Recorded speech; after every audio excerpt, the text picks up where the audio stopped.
రమేష్ రెడ్డి గారు, మీరు ఎక్కడి నుంచి వచ్చారు? ఖమ్మం నుంచి వచ్చారు. మీ ఆవిడ పేరు? సంధ్య. వయసు ఎంత అండి మీది? 37 సార్. 37. భార్య వయసు? 31 సార్. 31 years. మరి పెళ్ళి అయ్యి ఎంతకాలం అయిందండి మీకు? 13 years. 13 years పెళ్ళి అయింది. ప్రెగ్నెన్సీ ఎంతకాలం పట్టింది మన దగ్గర రావడానికి? 1.5 year పట్టింది. 1.5 year పట్టింది. ఏ సమస్యతో వచ్చారు మీరు అసలు అక్కడ? ప్రెగ్నెన్సీ రావట్లేదనే సమస్యతో వచ్చారు. అప్పుడు కణాలు అంతా ఉన్నాయన్నారు అక్కడ వాళ్ళు? అక్కడ లేవన్నారు. జీరో కౌంట్ అన్నారు. అంటే 13 years పాటు మీరు జీరో కౌంట్ తో బాధపడినా వాళ్ళు ప్రెగ్నెన్సీ పొందగలిగారు. అది కూడా న్యాచురల్ గా. అవును సార్. ఐవీఎఫ్ లేదు. ఐవీఎఫ్ చేయలేదు కదా మీకు? ఆపరేషన్ ఏమైనా చేశారా మీ ఆవిడకి? చేయలేదు సార్. ఆపరేషన్ చేయకుండా, ఐవీఎఫ్ చేయకుండా 1.5 year అయినా కూడా ప్రెగ్నెన్సీ వచ్చింది న్యాచురల్ గా. ఐవీఎఫ్ లేకోకుండా మీకు ప్రెగ్నెన్సీ తెచ్చుకోవచ్చు. ఇంజక్షన్లు ఇచ్చాము, హార్మోన్లకు సంబంధించిన ఇంజక్షన్లు ఇచ్చాము, హార్మోన్లకు సంబంధించిన టాబ్లెట్లు ఇచ్చాము. కొంచెం టైం పట్టింది కానీ పని అయింది కదండి. ప్రెగ్నెన్సీ అయితే వచ్చిందిగా. పెళ్ళి అయ్యి 13 సంవత్సరాలు అయినా కూడా ప్రెగ్నెన్సీ తెచ్చుకున్నారు. కాకపోతే 1 సంవత్సరంన్నర టైం పట్టింది. కానీ జీరో నుంచి హీరోగా మారారు. ఇవాళ బిడ్డను పొంది చక్కగా అవమానాల నుంచి, ఆ కన్నీళ్ళ నుంచి, ఆవేదన నుంచి నాటికి బయటపడ్డారు. జనరల్గా శనిగాడు 7 సంవత్సరాలు పట్టుకుంటాడంట. మీకు డబల్ శని. 14 ఏళ్ళు అయిపోయింది ఆల్మోస్ట్ కదా. మరి ఎన్నాళ్ళు ఏడిపించాడు శనిగాడు. ఇప్పుడు భగవంతుడు కరుణించాడు. సో మరి నా గురించి ఎట్లా తెలిసిందండి మీకు? వీడియోల ద్వారా చూసారా లేదా ఎట్లా? మా నాన్నగారు యూట్యూబ్ లో చూసారు సార్. యూట్యూబ్ లో చూసారు. ఫస్ట్ యూట్యూబ్ లో చూసారు. చూసిన తర్వాత కూడా రాలే. అప్పటికి రాలా. ట్రీట్మెంట్ అయ్యేముందిలే, విజయవాడలో ఏమంటారు డాక్టర్, హైదరాబాద్ లో అయితే పెద్ద డాక్టర్లు అంటారు. అటు వెళ్ళారు. వాళ్ళు ఏం చెప్పారండి మీకు? అక్కడ అంటే ఫస్ట్ కౌంటింగ్ చూసారు. చూసి ఫస్ట్ లేరన్నారు, జీరో అన్నారు. ఒక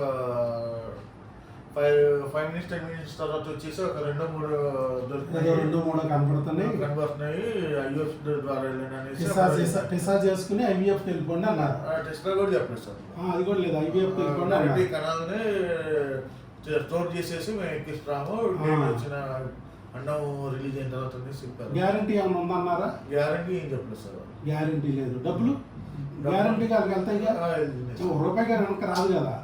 వాళ్ళకి 100% గ్యారంటీ, మీకు ఏ గ్యారంటీ లేదు. కానీ తర్వాత ఎప్పుడు చేసినా మీకు జీరోనే వస్తుందండి. ఈ 13 years నుంచి మీరు జీరోతోనే బాధపడ్డారు. మాకు ఫస్ట్ టైం పాజిటివ్ వచ్చింది. మరి ఏంటి అది నిజమా కాదా అని చెప్పి అడిగితే మేము బ్లడ్ టెస్ట్ చేయించుకోమన్నాం టెలికాలర్ ద్వారా. ఈ ప్రిస్క్రిప్షన్ పెట్టాం. ఇది 5 దాటాలండి అన్నాము. 3071 వచ్చింది. మరి వచ్చిన ప్రెగ్నెన్సీ ఎక్కడ వచ్చింది? గర్భసంచిలో వచ్చిందా, ట్యూబుల్లో వచ్చిందా, ఏంటి సార్ సమస్య, మరి నిజమేనా కాదా అని చెప్పేసి దాని గురించి అడగడానికి మళ్ళీ ఫోన్ చేస్తే, ఇదిగో అమ్మా ఈ స్కానింగ్ కూడా తీయించుకోండి అని చెప్పాను. ఆ స్కానింగ్ కూడా తీయించుకున్నారు. చక్కగా గర్భసంచిలో వచ్చిందమ్మా, ట్యూబుల్లో కాదు, నార్మల్ ప్రెగ్నెన్సీ, న్యాచురల్ ప్రెగ్నెన్సీ అని చెప్పేసి అక్కడ స్కానింగ్లో కూడా ఇచ్చారు మీకు రిపోర్ట్. సో ప్రెగ్నెన్సీ కన్ఫర్మ్ అయిపోయిందండి. 14 ఏళ్ల తర్వాత ఫస్ట్ టైం ప్రెగ్నెన్సీ రావడం. మందులతోనే ఇబ్బంది ఏమీ లేదు. మనం ఏమన్నా ఆపరేషన్ చేసింది లేదు, ఐవీఎఫ్ అన్నదే లేదు. జస్ట్ మందులతోనే తెప్పించాం. వయసు ఎంత ఉన్నా కూడా ప్రెగ్నెన్సీ తెచ్చుకోవచ్చు. వయసు 37, 31. మీకు 37 అన్నారు కదా. 37, మీకు 37, అవరు 31. అయినా కూడా ప్రెగ్నెన్సీ వచ్చింది కదా న్యాచురల్గా. ఇదిగో పిక్చర్ కూడా ఇచ్చారు అక్కడ డాక్టర్ గారు. గర్భసంచిలోనే ఉందమ్మా, ఇది ట్యూబుల్లో కాదు అని చెప్పి ఇచ్చారు. ఇదిగో ఇది కూడా ఇచ్చారు అక్కడ డాక్టర్ గారు. 1 week ఆగి రమ్మన్నారు. మళ్ళీ బేబీది హార్ట్ బీట్ అనేది చెక్ చేస్తాను.